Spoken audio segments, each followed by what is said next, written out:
Bismillahirrahmanirrahim. Assalamualaikum warahmatullahi wabarakatuh. Alhamdulillah, alhamdulillahilladzi arsala rasulahu bil huda wa dinil haqq liyudhhirahu 'alad din kullihi wa kafa billahi shahida. Asyhadu an la ilaha illallah wahdahu la syarika lahu wa asyhadu anna Muhammadan abduhu wa rasuluh. Allahumma shalli ala sayyidina Muhammad wa ala ali sayyidina Muhammad. Fa ya ayyuhal hadirun ittaqullaha haqqa tuqatih wa la tamutunna illa wa antum muslimun. Qala Allahu ta'ala fil Qur'anil Karim. A'udzu billahi minasyaitonir rajim. Bismillahirrahmanirrahim. Inna a'tainakal kautsar fasholli li rabbika wanhar. Inna syani'aka huwal abtar. Wa qala Rasulullah sallallahu alaihi wasallam, man kana lahu sa'atun wa lam yudhi fala yaqrabana musallana. Amma ba'd. Jamaah sidang salat subuh hamba Allah yang mulia, alhamdulillah pada pagi hari ini kita dipertemukan dalam kajian subuh. Semoga niatan kita dari perjalanan dari rumah sampai tempat ini mendapatkan ridho pahala dari Allah Subhanahu wa taala. Amin ya rabbal alamin. Salawat dan salam kita sanjungkan kepada baginda Nabi Muhammad sallallahu alaihi wasallam. Jamaah sekalian yang dimuliakan oleh Allah Subhanahu wa taala, sebelum sama-sama kita mengkaji tentang materi ini, mari kita sama-sama lebih dahulu untuk membaca istighfar, berdoa kepada Allah Subhanahu wa taala semoga Allah berikan ilmu yang bermanfaat, rezeki yang halal yang barokah. Astaghfirullah Rabbal baraya. Astaghfirullah minal khotoya. Astaghfirullah Rabbal baraya. Astaghfirullah.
dengan istighfar kepada Allah, yang mana kita memohon ampun kepada Allah yang menguasai terhadap alam jagat raya ini.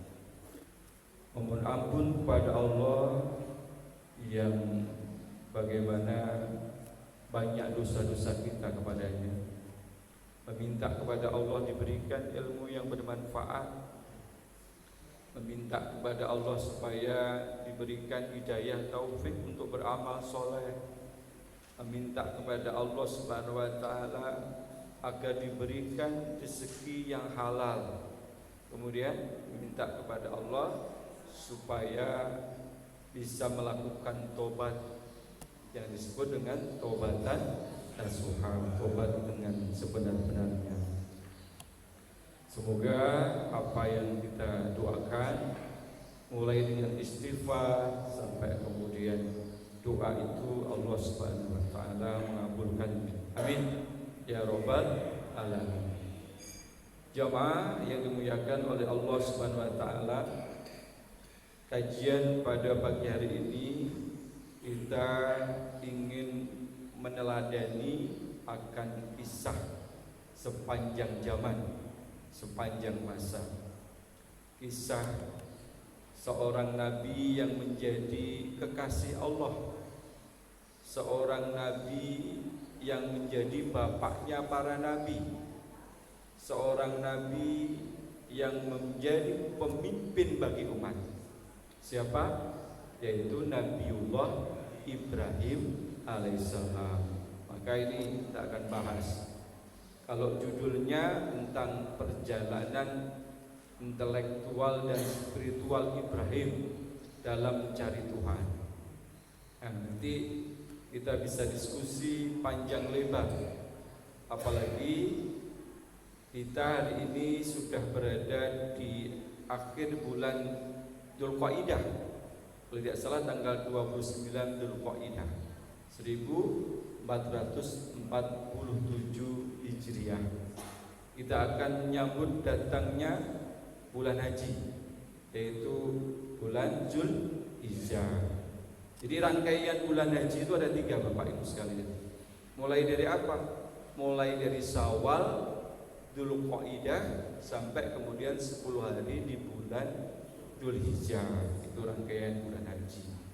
Maka jamaah haji yang di Indonesia ini sudah sebagian berangkat, ada juga yang belum sepertinya. Kita doakan saudara-saudara kita jamaah muslim yang di Indonesia yang berangkat ke sana, semoga mendapatkan hajan mabruron, haji yang mabrur, yang dimana Allah SWT akan membalasnya dengan pahala yang melimpah. Ya, jamaah sekalian yang dimuliakan oleh Allah Subhanahu wa Ta'ala, di dalam ayat yang saya sampaikan di sini ini ada Quran surat Al-An'am dari ayat 76 sampai 79. Ini nih kalau Bapak baca itu kisahnya bagaimana Nabi Ibrahim mencari Tuhan. Nah, mencari Tuhan. Di ayat yang 76 itu, ketika dia melihat malam, maka muncullah bintang. Dia memahami bintang itu sebagai Tuhan, gitu kan? Karena dia menerangi. Ternyata hilang itu bintang. Kemudian pada ayat selanjutnya dia melihat tentang bulan yang menerangi juga. Dia pahami itu Tuhannya, tetapi bulan juga hilang. Sampai kemudian dia melihat matahari yang menerangi alam jagat raya ini, dianggap sebagai Tuhan. Maka matahari juga tenggelam. Akhirnya pada ayat 79 itu A'udzu billahi minasyaitonir rajim. Bismillahirrahmanirrahim. Inni wajjahtu wajhiya lilladzi fataras samawati wal ardh hanifan wa ma ana minal musyrikin. Jadi akhirnya menemukan itu. Sesungguhnya aku menghadapkan wajahku hanya kepada yang menciptakan langit dan bumi. Jadi bukan saja bintang, bukan saja bulan, bukan saja matahari, tetapi menghadapkan wajahnya yang menciptakan langit dan bumi dengan mengikuti agama yang lurus, dan aku bukanlah termasuk orang-orang yang musyrik. Nah, ini jamaah sekalian, kalau dulu misalkan kita, kira-kira intelektual kita, akal kita ini mampu nggak sampai berpikir mencari Tuhan, ya kan? Ini Ibrahim alaihissalam mencari Tuhannya, dan sekarang kita sebagai umat Muhammad tinggal apa? Tinggal menghadap kepada Tuhan, yang dimana Tuhan pencipta alam jagat raya ini, langit dan bumi serta seisinya. Jadi Ibrahim itu mencari dengan seperti itu. Berarti kalau bicara tentang intelektualitas Ibrahim, berarti luar biasa. Boleh jadi kita kalau tidak ada agama yang dibawa oleh Nabi Ibrahim, bisa mencari sendiri Tuhan kita. Bisa ada yang menemukan dari itu benda-benda mati, atau mungkin yang kita kenal dengan sebutan animisme atau dinamisme, itu percaya terhadap barang-barang yang dianggap mempunyai kekuatan gaib dan kemudian menjadi pemuja-pujaannya. Itu yang bisa terjadi itu. Maka jemaah yang dimuliakan oleh Allah SWT, integritas teologis Nabi Ibrahim itu tidak diragukan lagi. Kenapa? Karena Allah mengujinya itu. Sejak kapan? Sejak muda sampai tua itu Allah uji terus akan keimanan dan ketakwaan Nabi Ibrahim alaihissalam. Coba kita lihat kisahnya, kalau Bapak pernah baca kan, bagaimana Nabi Ibrahim menghancurkan patung-patung, sementara patung-patung sendiri yang buat siapa? Ayahnya, orang tuanya. Ini luar biasa. Ayahnya pembuat patung, dan patung itu menjadikan sesembahan bagi umat pada waktu itu. Dan Ibrahim mengajak umatnya untuk apa? Untuk sadar, menggunakan hidayah akalnya. Apakah patung itu bermanfaat baginya, memberikan maslahah bagi umat? Maka dihancurkan tuh patung-patungnya. Kemudian tinggal patung yang paling gede. Berharap apa? Kalau dia melihat patung-patung yang kecil itu hancur, kemudian kampak yang buat hancur itu kan ditaruh di patung yang besar itu. Berharap bertanya kepada patung yang gede itu, apakah dia mampu menolong terhadap patung-patung yang lain. Nah itu bagaimana akal ini berpikir. Ternyata patung-patung itu tidak memberikan yang namanya kemanfaatan yang dipuja-puja itu. Nah, sekarang patung-patung yang ada di zaman Nabi Ibrahim itu sudah bisa beralih nih ke rumah-rumah kita. Contohnya apa? Mungkin HP yang di kantong kita, atau anak-anak kita asik dengan gadgetnya, ya, betul? Diajak sholat, diajak ibadah itu susahnya luar biasa. Coba Bapak ambil HP-nya, pasti marah-marah, ya kan? Itu bisa dianalogikan patung-patung di zaman Nabi Ibrahim alaihissalam. Sekarang anak-anak kita itu susah sekali, suruh ngaji, suruh sholat, karena main HP. Sebenarnya tidak perlu kita salahkan anaknya, karena kadang-kala kita sebagai orang tua kan memberikan fasilitas dan sebagainya tanpa kemudian kontrol. Jadi itu, jamaah sekalian, di masa tua itu, di masa muda diuji oleh Allah. Dan bahkan dalam kisahnya itu Nabi Ibrahim dibakar kan. Nah, terus kemudian diuji oleh Allah SWT di masa tua. Apa ujiannya? Yaitu untuk mengorbankan putranya, anaknya. Itu mula-mulanya seperti apa tuh kisahnya? Dalam sebuah sejarah dijelaskan begini nih. Bermula dari Nabi Ibrahim alaihissalam itu berkorban, Bapak Ibu sekalian. Korbannya itu sebanyak 1000 domba. Kalau sekarang harga domba berapa Pak Haji? 5 juta. 1000 kali 5 juta itu berapa tuh? Bapak kaliin sendiri tuh. 1000 ekor domba, 300 ekor lembu, sapi. Nah, sekarang sapi harganya berapa tuh Pak? Yang menjadi panitia tahu. Ada 30, ada 25, ada yang 40, 50 ya. Yaitu sapi. Dan 100 ekor unta. Nah, unta berapa Pak harganya Pak? Kemarin kalau tidak salah di wilayah Jawa Timur atau mana itu, dia harus memelihara unta dan disiapkan untuk kurban. Untanya berasal dari Australia. Ada itu. Siapa tahu jamaah kita ada yang berkurban unta. Jadi kalau unta, sapi untuk berapa orang? 7 orang. Ya, jadi gitu Pak. Ketika ditanya oleh umatnya pada waktu itu, yang mengorbankan sebanyak itu tadi itu, bila dikalkulasi harga sekarang itu bisa miliaran rupiah.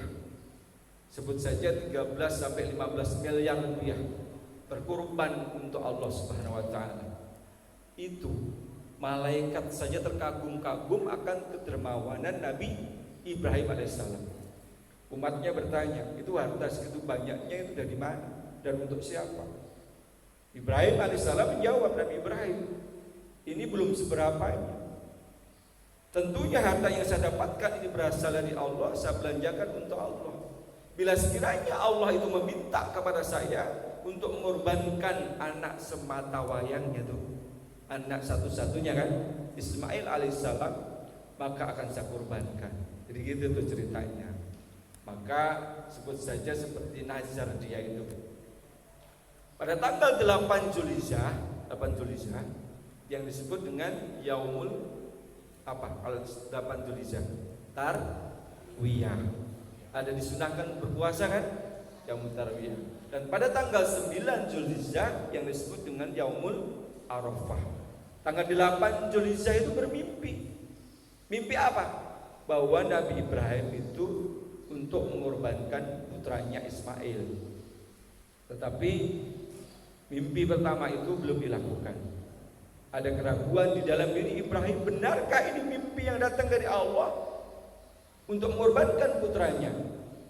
Belum dilakukan. Maka mimpi yang kedua pada tanggal 9 Zulhijjah, Yaumul Arafah, dan dia yakin bahwa ini adalah perintah Allah SWT.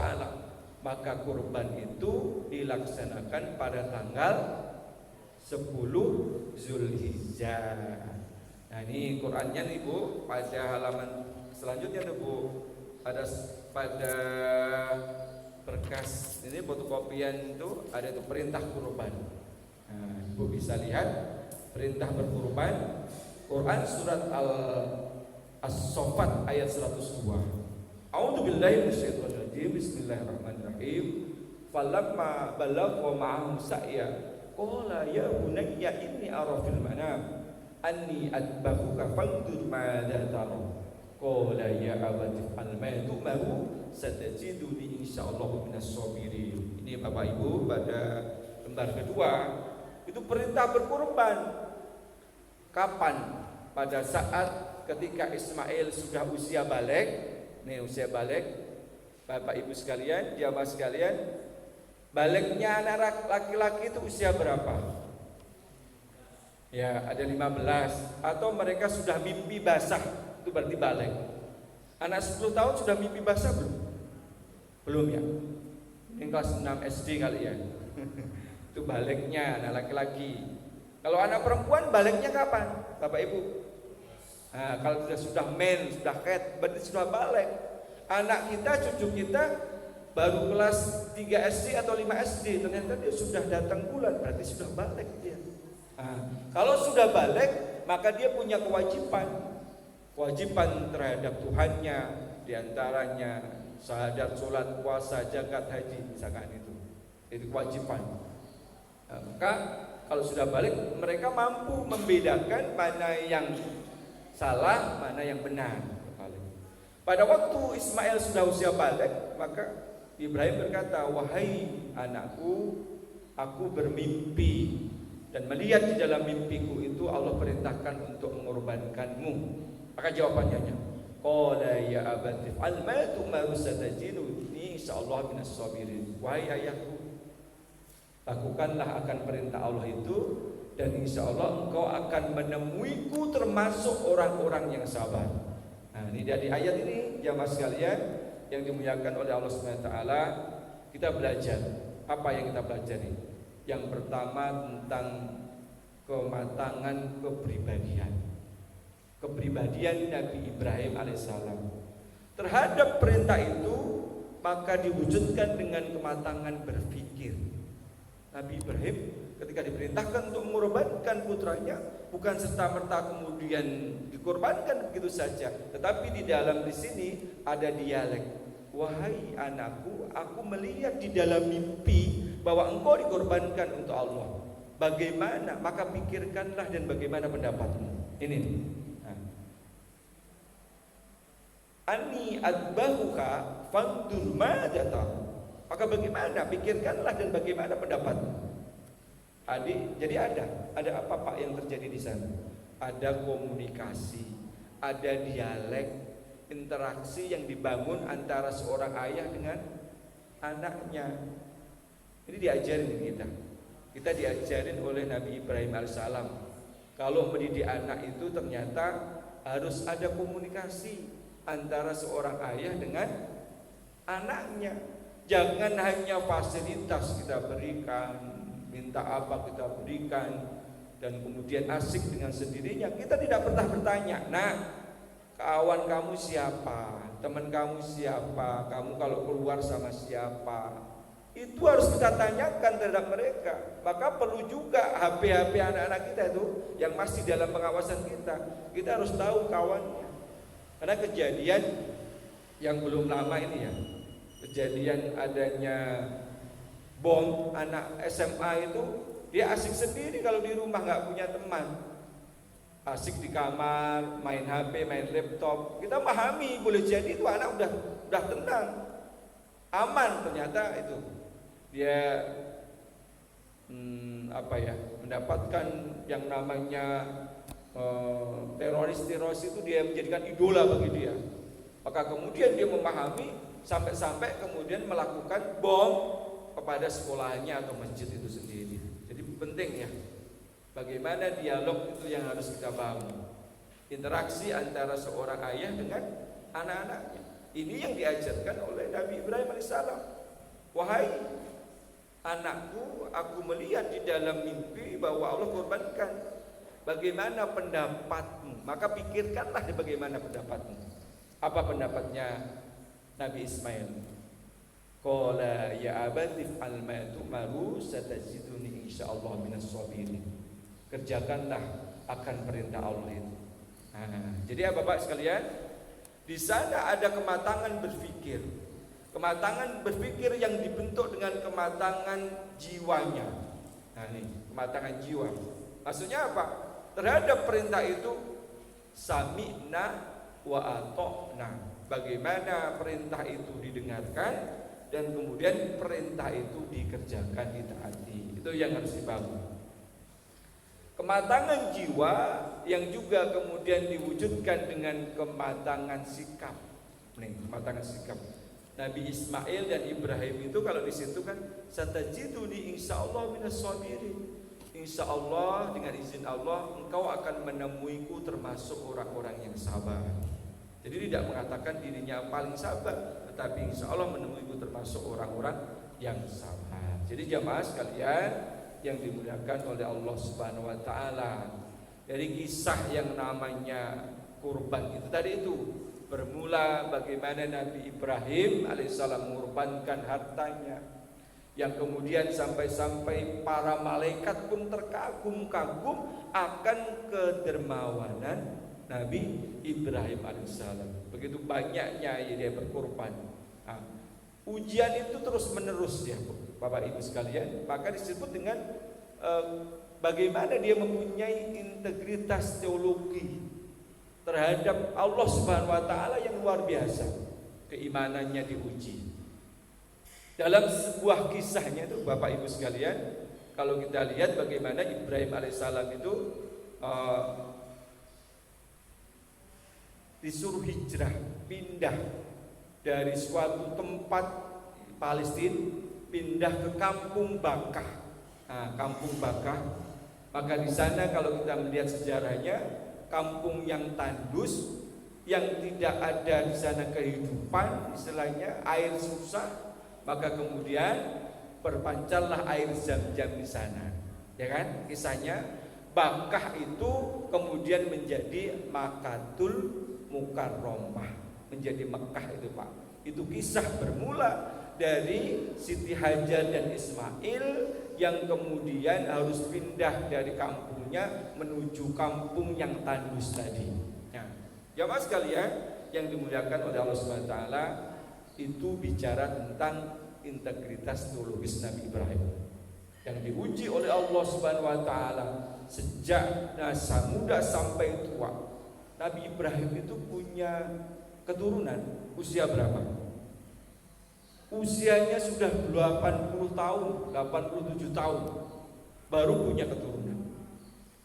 Beliau ada 2 istri kan? Yang pertama Siti Sarah yang tidak punya keturunan, maka kemudian menikah kemudian dengan Siti Hajar, punya keturunan Ismail alaihissalam. Dan kemudian setelah punya Ismail, ternyata ibu Siti Sarah pun juga mengandung, maka punya keturunan nabi-nabi yang lain. Ya, oke. Itu tentang bicara tentang perintah kurban. Perintah kurban itu sendiri juga terdapat dalam Quran surat Al-Kautsar ayat 1 sampai 3. Nah, Bapak Ibu sekalian pasti hafal. A'udzu billahi minasy syaithanir rajim. Bismillahirrahmanirrahim. Inna a'tainakal kautsar washolli lirabbika wanhar. Inna syani'aka huwal abtar. Nah, itu ayat selanjutnya kan. Inna a'tainakal kautsar, sesungguhnya kami telah memberimu Muhammad nikmat yang banyak. Allah telah memberikan kepada kita nikmat yang banyak, betul? Ada yang sanggup menghitung nikmat Allah?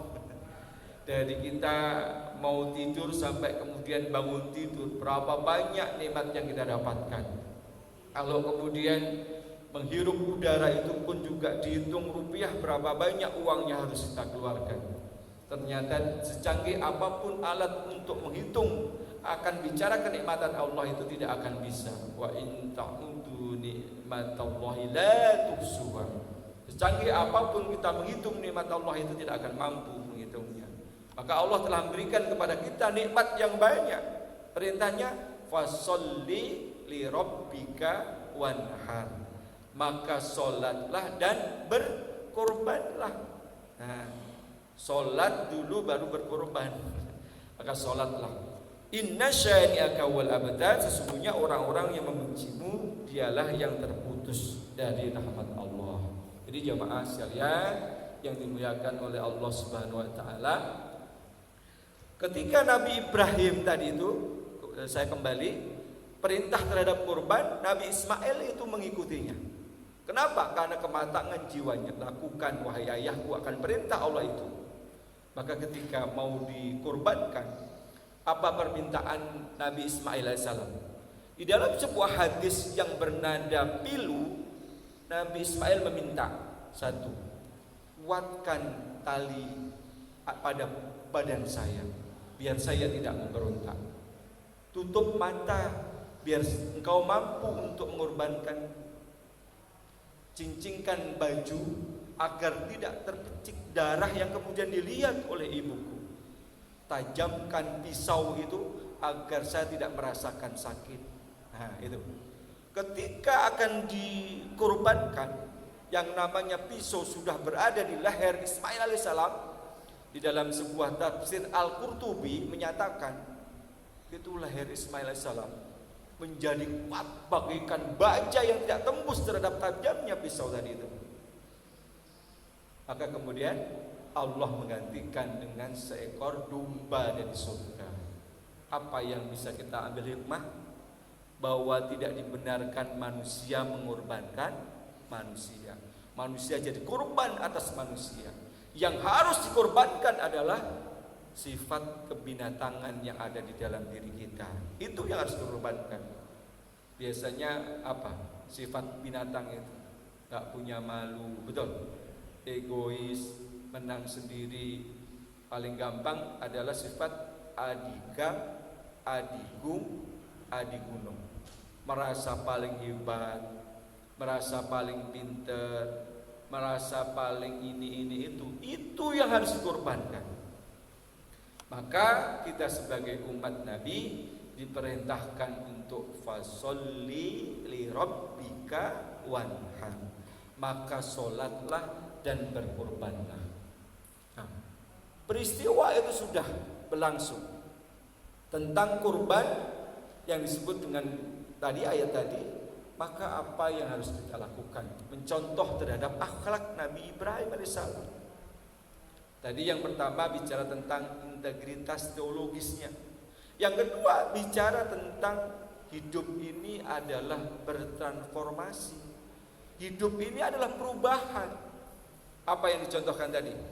Berlari-lari kecil dari Bukit Sofa ke Marwah. Namanya apa? Sa'i. Iya, berlari-lari kecil. Hidup itu perubahan. Maka kita harus bergerak dari satu sisi menuju kepada sisi yang lain.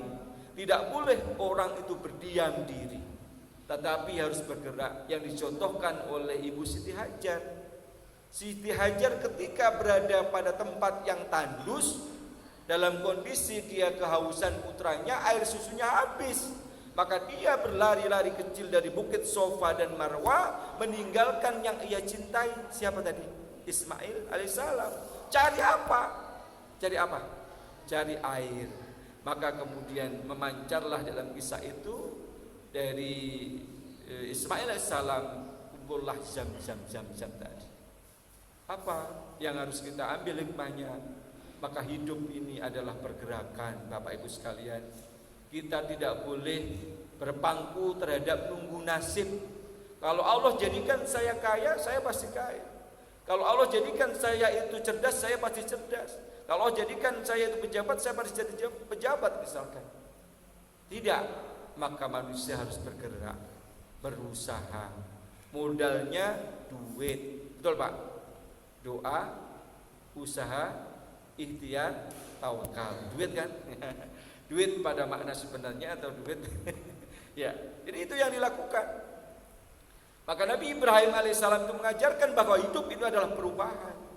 Jadi kalau anak-anak kita loyo, tidak punya semangat, itu harus kita kasih tahu.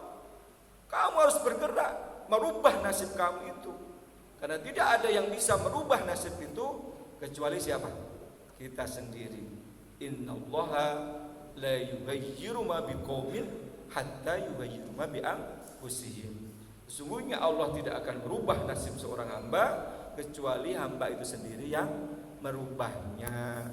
Nah, kamu mau masuk perguruan tinggi negeri, maka usaha. Apa yang kamu lakukan? Semangat belajarnya.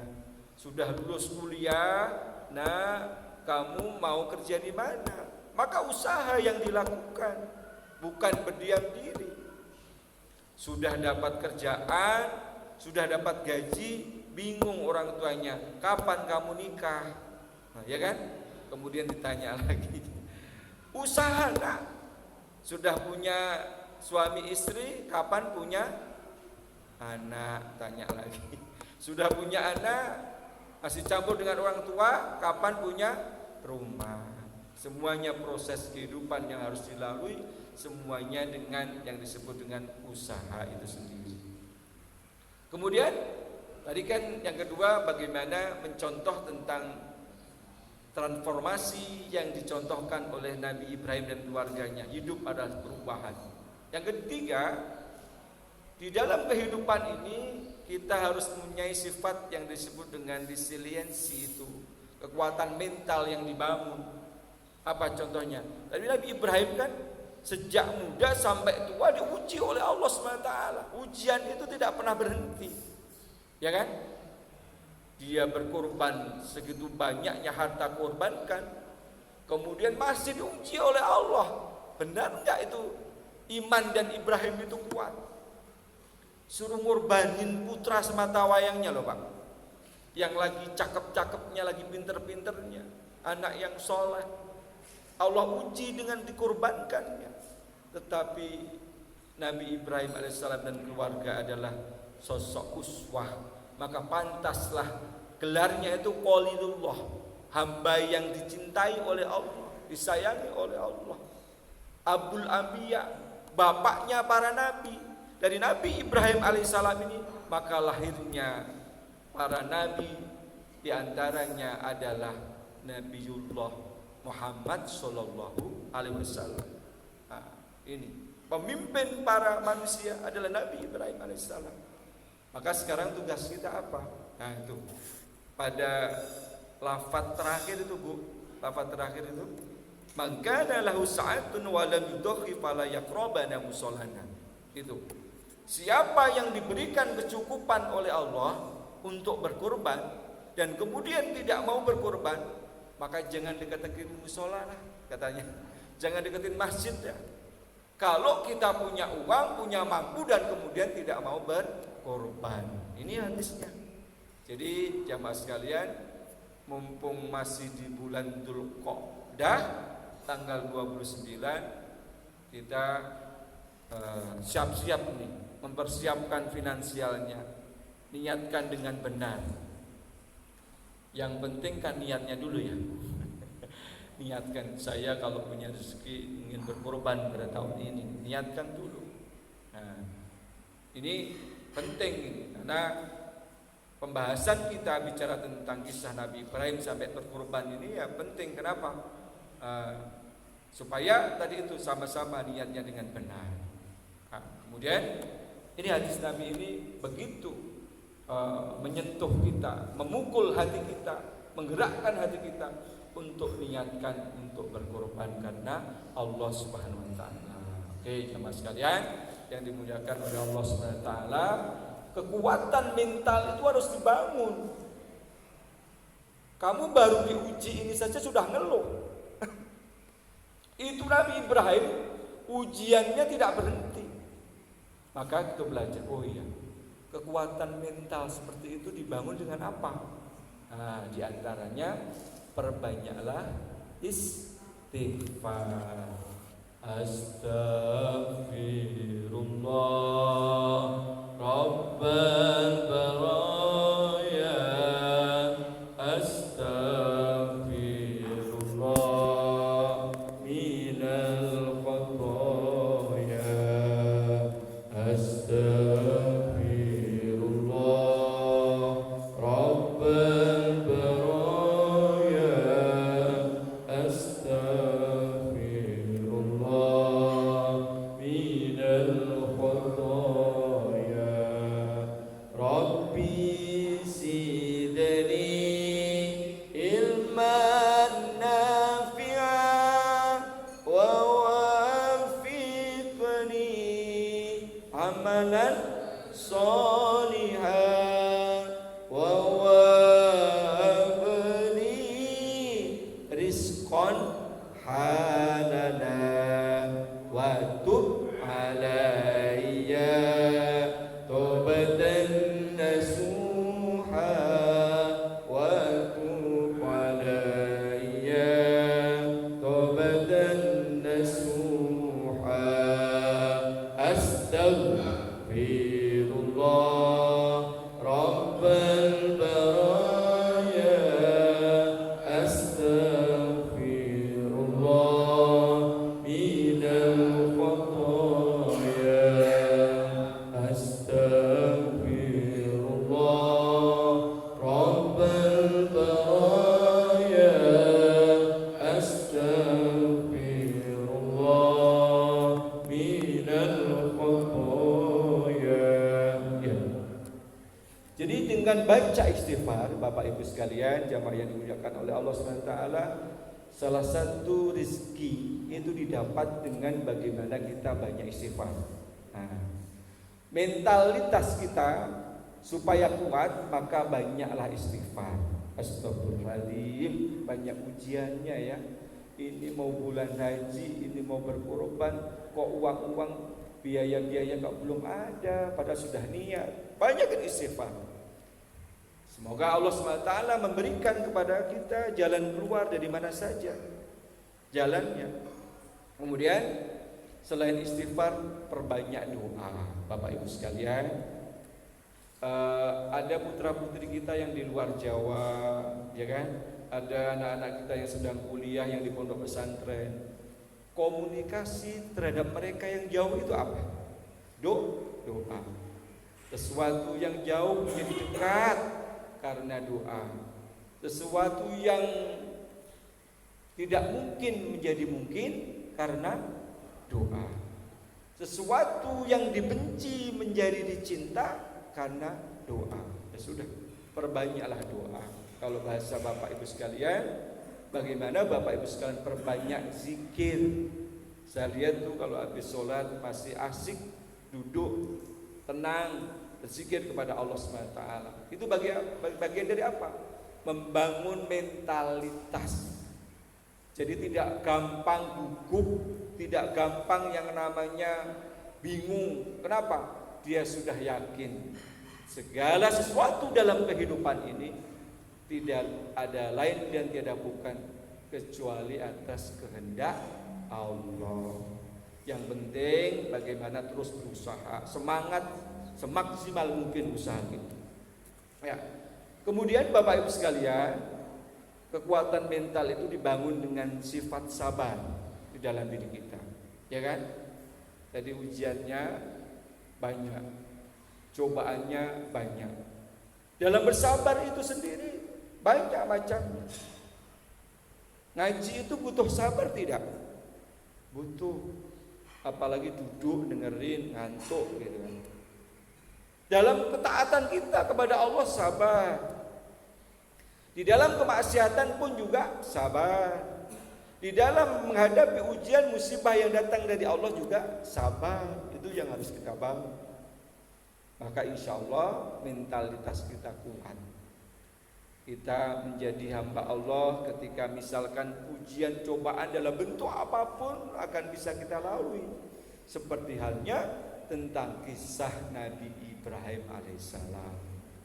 Jamaah sekalian yang dimuliakan oleh Allah SWT, dari kisah Nabi Ibrahim itu banyak yang bisa menjadikan teladan dalam diri kita. Satu contoh tadi itu, sa'i, berlari-lari kecil dari bukit Sofa ke Marwah mencari air, dan kemudian muncullah air Zam-Zam itu. Itu kan tadi apa? Sebuah kampung yang tandus kemudian akan muncul air. Kira-kira apa yang banyak terjadi? Itu kehidupan setelah sunatullah itu mereka akan berada di sana. Burung-burung, bahkan pedagang itu akhirnya sampai di sana, ada yang menetap di sana. Izin kepada Siti Hajar dan Ismail, dan kemudian di sana akan muncul kehidupan sosial. Betul? Akan muncul yang disebut dengan toleransi dan lain sebagainya. Itu yang dibangun di dalam hal ini. Kecerdasan sosial yang dibangun, bagaimana Nabi Ismail dan Siti Hajar memberikan kesempatan kepada orang-orang yang mendirikan tenda di sekeliling itu, yang kemudian dengan izin Allah Subhanahu wa taala sebuah kampung yang tandus itu menjadi kampung yang luar biasa besarnya. Dan setiap kita, setiap muslim pasti berkeinginan untuk ziarah ke sana.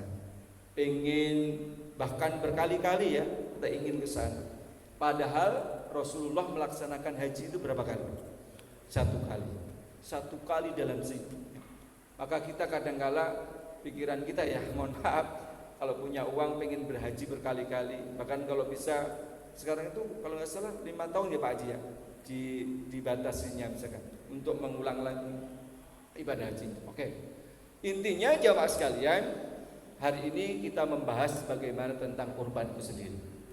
Ya, kurban itu tadi perintah Allah. Barang siapa yang Allah berikan kepada kita kecukupan untuk berkurban dan kemudian kita tidak mau berkurban, maka hendaklah dia menjauhi tempat ibadah kami. Berarti kita ini berkorban. Apa yang harus kita korbankan? Di antaranya adalah binatang ternak yang kita korbankan. Dari seekor kambing, sapi, atau domba. Apa bedanya kambing dengan domba? Kalau saya itu, kalau domba itu yang bulunya tebal ya Pak? Nah gitu ya, ada. Jadi seperti itu. Kemudian sapi, kemudian unta. Di dalam berkurban, Bapak Ibu sekalian, Bapak Ibu mungkin sudah ada yang memilih, sudah punya hewan kurbannya. Pilih kurban. Kalau domba atau kambing usianya berapa tahun? Nah, ya 2 tahun. Ya, 2 tahun. Dan yang paling bagus, yang paling afdol adalah hewan kambing yang sudah bandot ya Pak namanya. Ya, kalau bahasa Jawa poel namanya. Itu tuh kalau dideketin ada baunya kambing itu. Sebut saja kambingnya sudah dewasa. Maka dipilih kambing itu Bu, yang jangan sampai mohon maaf nih yang cacat. Misalkan mohon maaf nih telinganya sebelah hilang atau matanya buta, itu tidak bisa. Pilih yang terbaik. Atau tanduknya pecah, itu tidak boleh. Atau mungkin giginya ompong, maka dilihat secara detail. Atau bahkan mungkin mohon maaf nih, kambing itu kalau kambing cowok ada apanya Pak yang suka dicari orang-orang? Mohon maaf izin. Torpedo ya. Nah, itu lengkap nggak? 1 atau 2? Nah, ada cari. Nah, dari kurban baik itu berupa domba, buat kambing atau unta atau sapi, maka yang afdol itu ternyata seekor kambing yang sudah dewasa, itu lebih afdol. Nah, terus kemudian bolehkah kita berkurban? Untuk seekor kambing kita niatkan untuk keluarga kita? Boleh. Nah, niatkan doa kita supaya pahala itu mengalir kepada keluarga-keluarga kita, niatkan itu. Walaupun kan panitia ngitungnya 1 ya, ditulis namanya siapa dari Pak siapa. Kita boleh berkorban. Tadi itu kan, berkorban itu bukan sekali seumur hidup. Saya dulu pernah berkorban. Nah, lakukan, usahakan, niatkan dengan baik setiap tahun kalau Allah berikan rezeki saya berkorban. Washolli li rabbika wanhar. Nah, kemudian bolehkah daging kurban itu kita berikan kepada orang-orang non-muslim? Nah, ini ada 2 pendapat. Ada yang mengatakan boleh, ada yang mengatakan tidak. Kalau kurbannya nazar, seperti ini nih. Nazar itu punya niatan. Anak saya kalau nanti masuk perguruan tinggi negeri atau diterima jadi apa, maka saya bernazar mau berkurban. Nah, gitu. Daging kurban yang atas nazar itu tidak boleh diberikan kepada yang orang non muslim. Berarti kalau yang lain boleh. Jadi seperti itu. Ada yang mengatakan begitu. Ada juga yang mengatakan tidak diperbolehkan. Oke, jemaah yang dimuliakan oleh Allah Subhanahu wa taala, saya akan memberikan kesempatan terkait hal ini kepada jemaah. Mungkin ada yang mau bertanya atau menambahkan terhadap kajian pagi hari ini tentang kisah Nabi Ibrahim dan keluarganya yang menjadi teladan bagi kita. Monggo Bapak Ibu sekalian silakan. Ya, Pak Haji silakan. Yang kuat suaranya Pak. Ya. Assalamualaikum warahmatullahi wabarakatuh.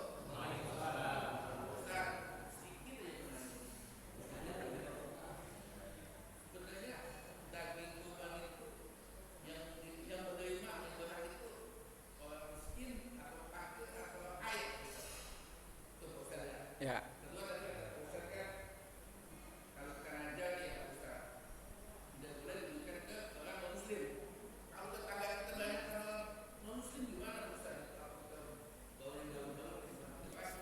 Ya. Assalamualaikum. Yang pertama tentang pembagian daging kurban. Nah, ini mohon maaf nih. Bolehkah kita yang berkurban untuk mencicipi dari daging kurban itu? Boleh.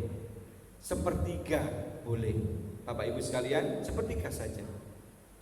Jadi kalau sepertiga itu ada yang berkorban, saya minta, mohon maaf ya, minta paha depan 2, paha belakang 2. Jadi sepertiga saja. Sepertiga untuk yang berkorban, sepertiga untuk fakir miskin. Jadi gitu. Sepertiganya kemana lagi? Nah, diberikan kepada yang lain lagi. Jadi gitu. Bicara tentang hak kita untuk mendapatkan kurban. Jadi boleh Bapak Ibu sekalian menikmati dari kurban kita. Nah, Pak, nanti bagaimana Pak? Masa saya memakan daging kurban saya sendiri, nanti di akhirat seperti apa? Karena kan hewan-hewan kurban itu akan bersama kita nanti di yaumil kiamat. Nah, tidak usah berpikir ke sana.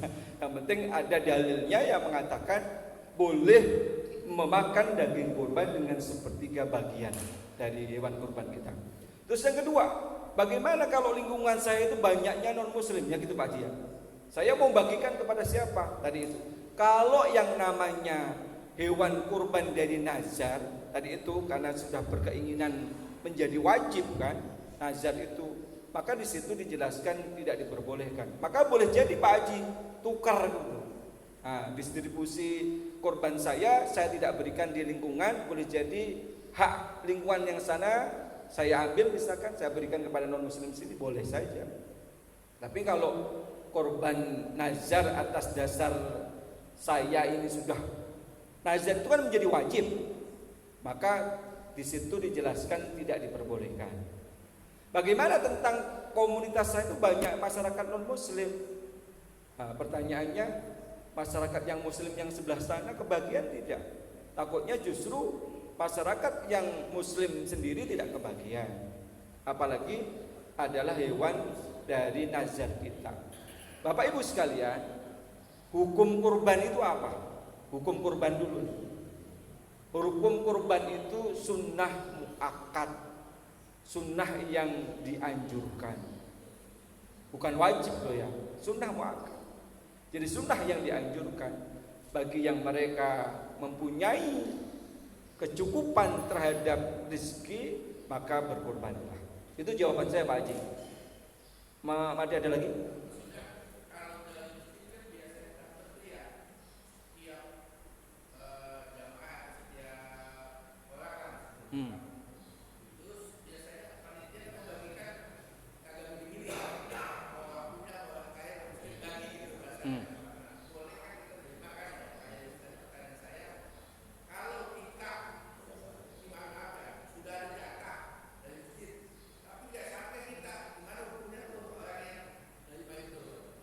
Oh ya, jadi nggak apa-apa Bapak Ibu sekalian.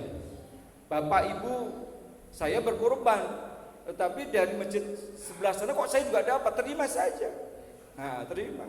Bukan berarti, oh kan saya udah mampu, kecuali Bapak Ibu sekalian, mohon izin, bukannya saya menolak, berikan kepada yang lain saja, jempol. Atau Bapak Ibu sekalian, ya sudah saya terima, saya akan berikan kepada tetangga saya, keluarga saya yang jauh, yang boleh jadi nggak dapat. Oke, jadi begitu Pak. Akadnya Bapak terima, setelah itu mau Bapak berikan kepada, mohon maaf nih ya, ada orang pengemis lewat Bapak kasih dan dia mau, ya silakan. Nah, ya. Jempolnya 2 itu nanti, sampai kaki juga 4. Iya.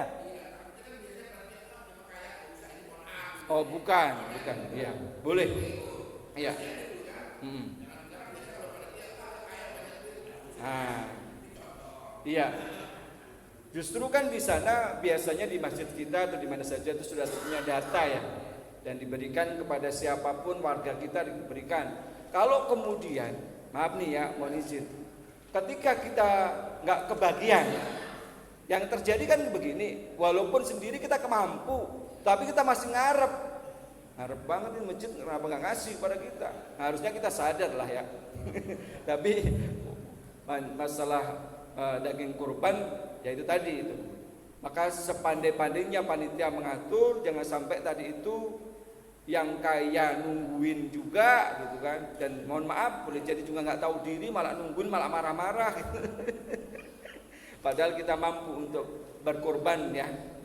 Insya Allah panitia sudah amanah, sudah memikirkan siapa saja yang punya berhak untuk mendapatkan itu. Boleh jadi kalau di sana prioritasnya kepada fakir miskin, boleh jadi pemahamannya mereka kan belum tentu yang namanya makan daging kurban tiap hari, tidak seperti kita. Tiap hari Pak Haji ke nasi padang. Rendang. Ya, oke jamaah sekalian, monggo silakan, ada lagi yang ingin bertanya? Ya, monggo Pak, silakan. Yang keras Pak Haji.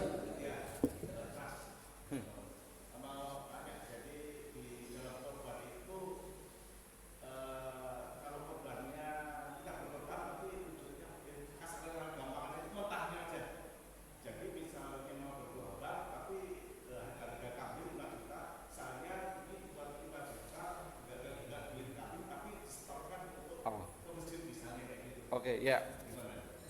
Jadi begini jamaah sekalian, kan masjid itu kan tulisannya biasanya apa? Menerima dan menyalurkan kan? Ya oke. Ya sudah, Bapak Ibu sibuk nih. Saya kalau beli sendiri mau ke tukang kambing atau yang jualan itu repot sibuk. Ya sudah, saya serahkan kepada panitia. Harganya berapa kambing itu? 5 juta. Ya sudah. Berarti panitia yang ngatur untuk membelikan kambing seharga dari uang Bapak Ibu sekalian. Terus kemudian bagaimana tentang hukum kurban saya? Sah saja. Kan panitia sudah amanah, sudah dipilih dan kemudian memang menyalurkan dan menerima terhadap kurban. Saya tidak tahu bentuk fisik kambing saya. Nah, makanya ketika kambing itu akan dikurbankan, disembelih, itu kan ada doa. Bapak sini Pak, doanya bin siapa ini? Nah, Bapak suruh menyaksikan. Kalau Bapak sendiri mampu dan berani untuk menyembelih, maka yang lebih baik Bapak lakukan sendiri. Tapi kalau Bapak itu tidak berani, tidak profesional, justru nanti jadi masalah, serahkan kepada panitia, serahkan kepada jagalnya yang memang sudah ahlinya. Jadi boleh. Yang menjadi masalah adalah begini, yang tidak boleh adalah kalau kambing itu harganya 5 juta, Bapak ini ingin melakukan yang namanya kurban dengan kurban kuda misalkan. Harganya kan lebih daripada itu. Tidak ada yang bisa menandingin mulianya hewan kurban. Walaupun ditandingin dengan harga yang lebih daripada itu. Jadi gitu. Jadi misalkan Bapak Ibu sekalian tadi itu, hewan yang kita kurbankan itu kan hewan peliharaan. Ternyata dengan niat tertentu, misalkan dengan harga kambing yang 5 juta, Bapak Ibu mungkin ingin melakukan ibadah yang di bulan haji tadi dengan biaya yang lebih mahal, ingin menandingi terhadap sejarah tentang kurban, maka tidak akan bisa. Tidak akan ada yang menandingi terhadap pahalanya hewan-hewan yang kita kurbankan untuk Allah SWT. Jadi gitu Pak Haji ya. Jadi serahkan saja kepada panitia, harganya berapa, bahkan kalau bisa dilebihin juga kan, ada pemeliharaan dan sebagainya. Oke jemaah sekalian, masih ada Bapak Ibu sekalian? Cukup? Ya boleh silakan Pak. Ya.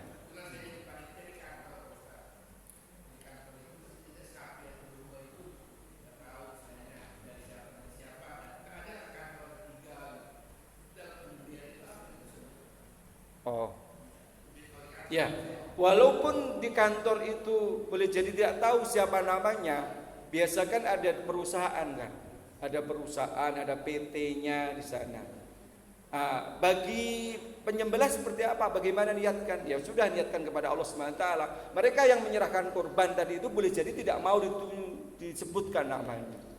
Apalagi terkait tentang relasi pekerjaan, takut nanti ada intervensi dan sebagainya. Maka diserahkan saja. Niat, saya sudah niat ikhlas, saya serahkan masjid itu. Tapi kan abdolnya tadi itu, ketika penyembelihan itu, orang yang berkurban itu menyaksikan, hadir, ya kan? Hadir. Loh, kok dia nggak mau hadir? Ya sudah silakan saja. Berhusnudon saja bahwa hewan kurban itu berasal dari hewan kurban yang benar. Tidak usah kita berpikir jauh-jauh. Ini bisa-bisa uang dari mana ini? Nggak ada namanya. Ya sudah, karena panitia sudah diamanai untuk menyembelih dan mendistribusikan daging itu, lakukan saja. Nah, berhusnudon saja Pak Haji. Berbaik sangka bahwa itu adalah dari cara yang halal. Ya Pak, silakan. Ya silakan Pak.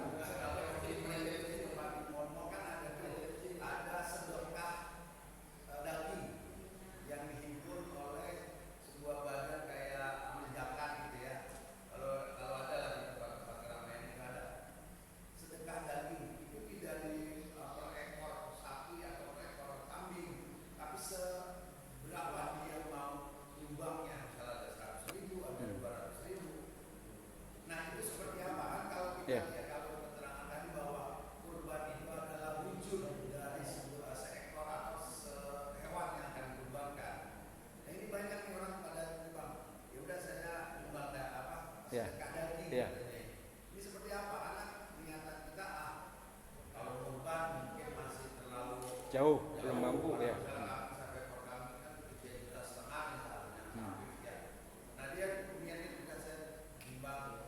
sedekah.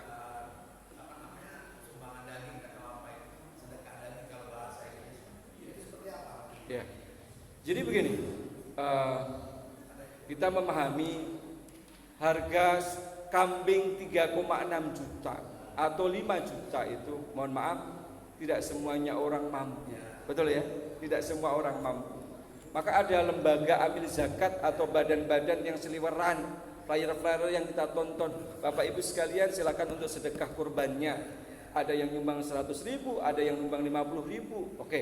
Nah, itu biasanya lembaga-lembaga itu menghimpun dari mana saja. Kalau itu nanti ternyata orang-orang yang sudah niat sedekah tadi sudah terkumpul, misalkan dapat 1 ekor kambing, maka kemudian bisa jadi itu korban kita tadi itu, sedekah kita tadi itu akan didistribusikan di luar Jawa, misalkan di Papua yang susah atau di mana di sana. Bagaimana tentang niatnya dia atau bagaimana tentang pahalanya? Secara pribadi yang 100.000 itu kan belum korban, itu bicara sedekah. Sedekah itu berapapun kita terima, walaupun 5.000 pun juga kita terima. Panitia pasti menghibur. Jadi ya pahalanya bukan pahala korban ya, pahalanya sedekah.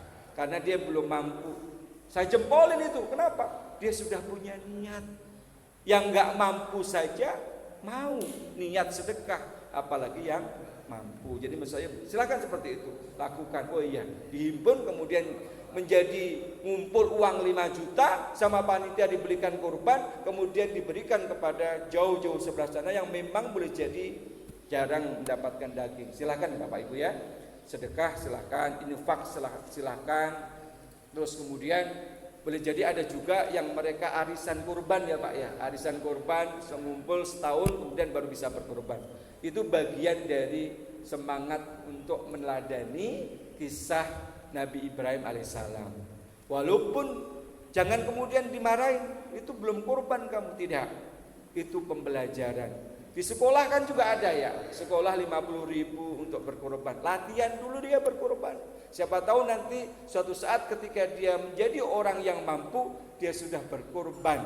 Bahkan bukan saja untuk dirinya, setiap tahun untuk keluarganya dia berkorban. Semoga Allah SWT memberikan kepada kita pencerahan, niat yang baik, diberikan rezeki yang halal dan barokah, mampu untuk meneladani kisah Nabi Ibrahim AS. Al-Fatihah.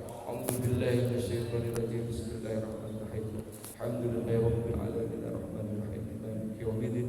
Iyyaka na'budu wa iyyaka nasta'in. Ihdinas siratal mustaqim. Shiratal ladzina an'amta 'alaihim ghairil maghdubi 'alaihim waladdallin.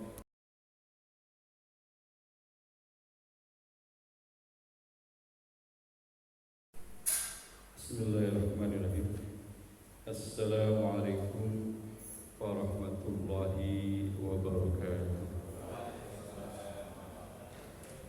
Alhamdulillah, alhamdulillahilladzi arsala rasulahu bil huda wa dinil haqq liyudhhirahu 'ala ad-dini kullihi wa kafaa billahi shahida. Asyhadu an la ilaha illallah wahdahu la syarika lahu wa asyhadu anna Muhammadan abduhu wa rasuluh.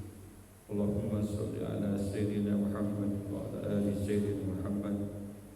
Fa ya ayyuhal hadirun ittaqullaha haqqa tuqatih wa la tamutunna illa wa antum muslimun. Qala Allah ta'ala fil Qur'anil Karim. A'udzu billahi minasyaitonir rajim. Bismillahirrahmanirrahim.